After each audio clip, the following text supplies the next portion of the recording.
Assalamualaikum warahmatullahi wabarakatuh. Ahlan wa sahlan, ukhti wa akhi. Perkenalkan, nama saya Ahmad Wahyudi. Saya dari Prodi PGMI Njabang Sidoarjo. Pada kesempatan ini saya akan menerangkan tentang pendekatan pembelajaran bahasa Arab. Oke, isi pembahasan untuk pelajaran ini yang pertama yaitu latar belakang pembelajaran bahasa Arab, kedua pengertian pendekatan pembelajaran bahasa Arab, ketiga macam-macam pendekatan, empat langkah-langkah penerapan, dan kelima keunggulan dan kekurangan. Latar belakang bahasa Arab. Bahasa Arab merupakan bahasa Al-Quran, bahasa komunikasi dan informasi umat Islam. Bahasa Arab juga merupakan kunci untuk mempelajari ilmu-ilmu lainnya. Dikatakan demikian karena buku-buku bermacam-macam ilmu pengetahuan pada zaman-zaman dahulu banyak yang ditulis dengan menggunakan bahasa Arab. Jadi, jika kita ingin menguasai ilmu dalam buku tersebut, terlebih dahulu kita harus bisa berbahasa Arab. Dalam fase perkembangannya, yakni pada tahun 1973, bahasa Arab telah dijadikan sebagai bahasa resmi dalam lingkungan PBB yang mempunyai kepanjangan Perserikatan Bangsa-Bangsa, yang sekaligus untuk meningkatkan kedudukan bahasa Arab itu sendiri. Karena itulah, tidak berlebihan jika pengajaran bahasa Arab sekarang ini perlu mendapat penekanan dan perhatian seksama, mulai dari tingkat dasar sampai pada lembaga pendidikan tertinggi, baik negeri maupun swasta, umum maupun agama untuk digalakkan dan diajarkan. Dalam pengajarannya tentu harus sesuai dengan taraf kemampuan dan perkembangan siswa. Selanjutnya yaitu pengertian pendekatan pembelajaran bahasa Arab. Pendekatan adalah proses, perbuatan, atau cara mendekati. Dapat juga dikatakan bahwa pendekatan merupakan sikap atau pandangan tentang sesuatu yang biasanya berupa asumsi atau seperangkat asumsi yang saling berkaitan. Maka dapat kita simpulkan bahwasannya pendekatan bahasa Arab adalah seperangkat kegiatan yang saling berkaitan dan berhubungan dengan sifat bahasa serta pengajaran bahasa. Selanjutnya, macam-macam pendekatan bahasa Arab. Macam-macam pendekatan bahasa Arab ini terbagi menjadi 6. Yang satu, pendekatan kemanusiaan, kedua, pendekatan berbasis media, yang ketiga, pendekatan oral, keempat, pendekatan analisis dan non-analisis, kelima, pendekatan komunikatif, dan keenam, pendekatan pembelajaran aktual. Yang pertama, pendekatan kemanusiaan atau humanistic approach.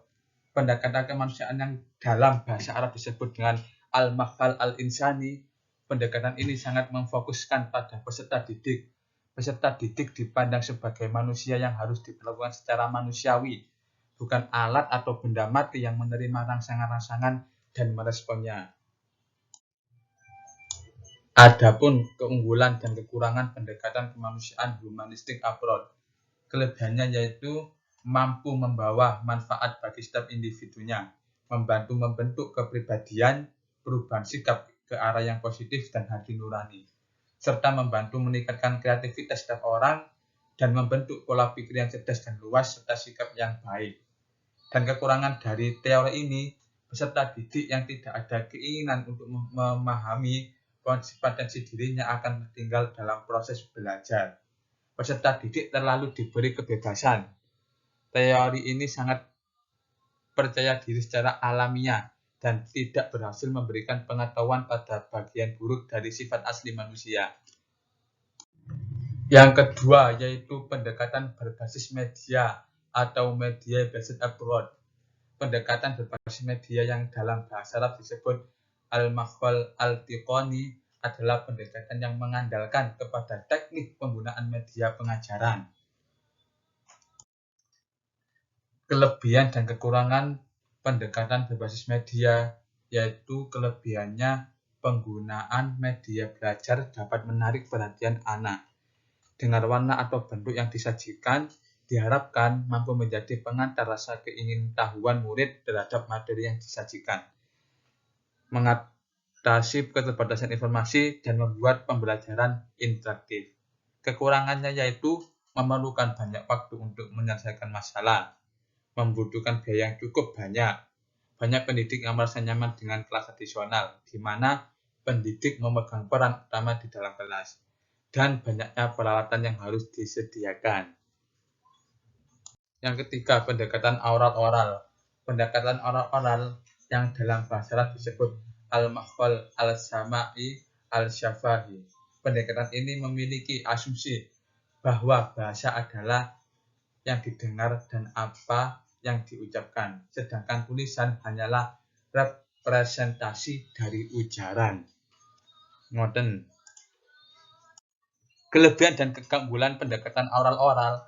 Yang pertama, kelebihan pendekatan oral-oral ini antara lain pelajar memiliki pelafalan yang bagus, juga terampil membuat pola kalimat baku yang sudah dilatihkan. Pelajar dapat melakukan komunikasi lisan dengan baik karena latihan menyimak dan berbicara yang intensif, dan suasana kelas hidup karena pelajar tidak tinggal diam, harus terus-menerus merespon stimulus guru. Kekurangannya yaitu respon pelajar cenderung mekanistis, sering tidak mengetahui atau tidak memikirkan makna ujaran yang diucapkan. Yang keempat yaitu pendekatan analisis dan non-analisis. Pendekatan analisis dan non-analisis yang dalam bahasa disebut al-mahfal al-tahlili wa ghairi al-tahlil adalah pendekatan yang digagas oleh STEAM dalam Kongres tahun 70-an. Pendekatan analisis adalah pendekatan yang menjadikan sosiolinguistik sebagai dasar timbangan analisis. Sedangkan pendekatan non-analisis adalah pendekatan yang menjadikan pembahasan fisiolinguistik dan ilmu pendidikan sebagai asas pertimbangan analisis yang bersifat global, integral, dan alami. Dan yang kelima yaitu pendekatan komunikatif. Pendekatan komunikatif yang dalam bahasa Arab disebut al-maqal al-ittisali adalah pendekatan yang memfokuskan kepada kemampuan komunikasi aktif dan praktis, yaitu melatih siswa menggunakan bahasa Arab secara langsung dan kreatif di samping penguasaan tata bahasa. Kelebihan dan kekurangan pendekatan komunikatif. Kelebihannya memungkinkan peserta didik untuk belajar bahasa Arab secara alami, karena suasana pembelajaran dibuat-buat, materi bahan ajar disesuaikan dengan kemampuan peserta didik atau dengan memperhatikan perbedaan individu peserta didik, sehingga peserta didik bisa belajar bahasa lebih mudah dan efektif. Kekurangannya adalah siswa masih tampak malu dalam mengemukakan pendapatnya, kurang lancar bercerita, dan struktur kalimatnya belum runtut. Dan yang terakhir yaitu pendekatan pembelajaran aktual. Pembelajaran aktual yaitu perubahan proses pembelajaran yang berpusat pada guru menuju pembelajaran yang berpusat pada siswa, melahirkan berbagai pendekatan pembelajaran yang bertujuan untuk membelajarkan siswa. Ada 4 langkah penerapan pendekatan bahasa Arab. Yang pertama yaitu dengan menyimak bacaan, kedua, menanyakan makna kosakata dan struktur bahasa, ketiga, latihan membaca teks dan memberi syakal, dan yang terakhir, menyampaikan pemahaman. Dan sedikit hadis dari Imam Muslim, man salaka thoriqan yaltamisu fihi ilman sahalallahu lahu bihi thoriqan ilal jannah. Yang artinya barang siapa menelusuri ilmu karenanya, maka Allah akan memudahkan jalannya menuju surga. Dan semoga kita semua termasuk orang-orang itu. Cukup sekian penjelasan tentang pendekatan pembelajaran bahasa Arab. Kurang lebihnya saya mohon maaf. Syukron. Wassalamualaikum warahmatullahi wabarakatuh.